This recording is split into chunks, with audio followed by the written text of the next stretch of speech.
We're going to be soon heading into the jungle to start our trek. And you can see a family of elephants over there. Malaysia, a fascinating Southeast Asian country with a mixture of modern cities and ancient jungle. Okay, so just disembarked from the boat and I've already found a new friend. That doesn't taste like fruit. It's soon there can be a meal for the husbands. An intriguing place steeped in history and culture. As you can see, the scale is just extraordinary. Because of deforestation, this site is actually becoming rarer and rarer. Watch as we travel the country and piece together a montage of Malaysia.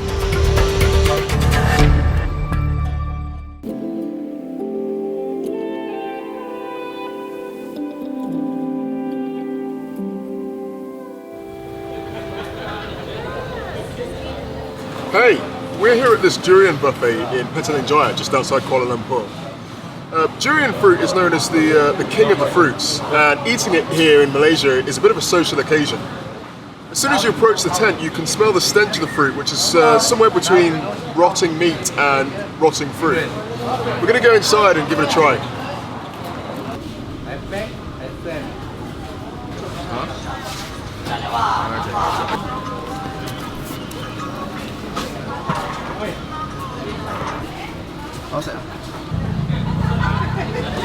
So we're here with James, Patrick's friend, who's a bit of a durian connoisseur, and he suggested that I try the durian susu, susu meaning milk.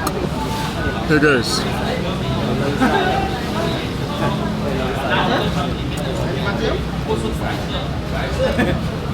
That doesn't taste like fruit. Do you like it? Not instantly, no? Not instantly, no. Because I'm sure you watch videos, right? Like you put, the moment it touches in the mouth, they just like, spit it out. But you're okay, you're fine. Yeah, I'm going with it. So we have a winner here. It's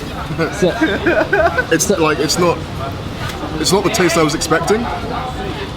So what does it taste like compared to what you were expecting? It's got quite a strong flavour, almost a slight oniony flavour to it.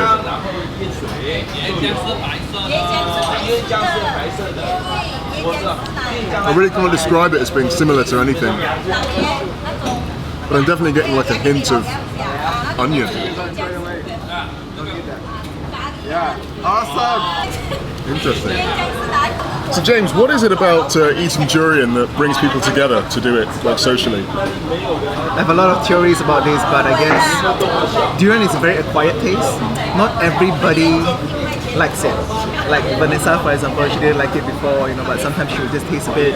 So I guess it's a very acquired taste. Right. And people who love durian, it's like here. People who hate durian, it's like here. There's nothing as in between. There are converts, from people who hate durian.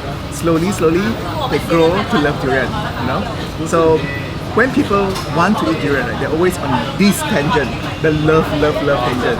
And when they get together and eat something good, right, they will share, they will talk about it, and they're happy and they laugh. And it brings families together. So if you look at other tables, right, it's always smiles and laughter in their faces. It brings different nations together even.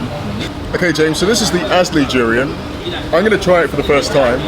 Talk me through the flavours and the taste that I might experience.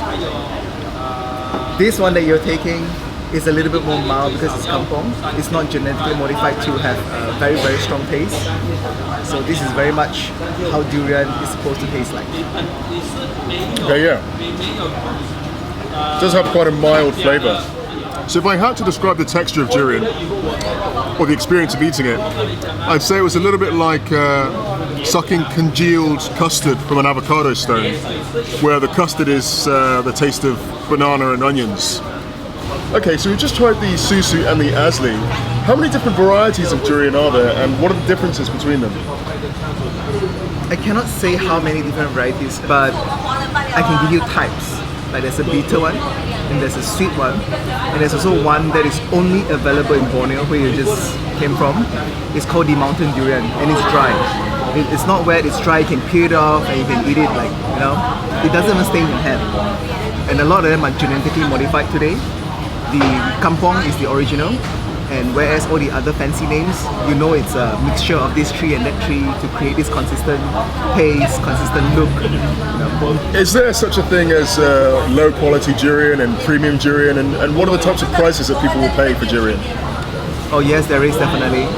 You can have the lower range of, when it's buffet time, right?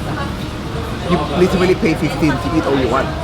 But when it's not peak, you're expected to pay up to 100 RM for one good durian. Or in Singapore, you have to pay 100 Sing dollar for one durian. Right.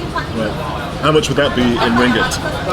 About more than 300 per durian. Wow. It's that expensive. Okay. So I've heard that durian has a certain effect on the body as you're eating it. Can you tell me a bit more about that and how you would counteract it? Well, durian is known to be a very heaty fruit. So the more you eat, the more heat, you will feel from your body. And there are cases where people get fever the next day because their body just heats up, right? A few ways you can do this. We eat mangosteen. We take cooling drinks after. Or there's also another myth, or maybe just a tip. You put salt and you put water, and you drink it off this thing, and it will cool your body. And I personally find that it works because I've been doing this for the longest time. I've been advising my friends to do it for the longest time, and nobody gets sick. Nobody gets sick after. So James, talk us through what you're doing here. So at first I put a bit of salt, alright? And I'm going to put water, drinking water on it. I'm going to dilute as much as I want to. Of course, you don't want it to be too salty.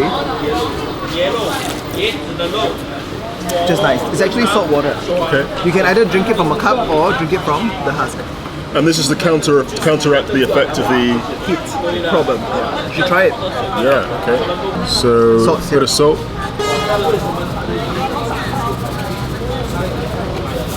And some water. Yeah. Give it a mix. Not too much, so it's not too salty. Careful, that's too much. That's too much. Trust me. Okay. Too salty? A little bit. So you mentioned durian has a very acquired taste. It also has a very distinct aroma. How do you deal with that and the sort of the smell that you get on your fingers afterwards? Some people, if you look around, they might be using gloves, which is mostly provided by all these durian sellers. I feel that defeats the purpose of eating durian because you really want to taste it with your hand, and nothing else tastes better when eating with your hand, right? So there's a few ways, according to my grandpa, they will say, run the water through this skin here and wash your hand with the water running off this, and it will kill off the smell. Alright? And for me as a durian lover, I don't have to deal with it because I just love it. The smell just excites me, I don't care if it lingers on, but it does scare people off if you would go to a cinema after eating a lot of durian. You definitely don't want to do that. Yeah. So after the durian feast, it's a really good idea to wash your hands to get rid of the smell. Another tip James told me is to run the water through the husk of the durian and onto your hands. Apparently this removes the odour from your fingers. And with this insider tip, you don't need to wear gloves. So I'm here with Jamie, another of Patrick's Malaysian friends. We're now here at a restaurant called Mama. Is food very important here in Malaysia? Yes, food really unites us all, I would say.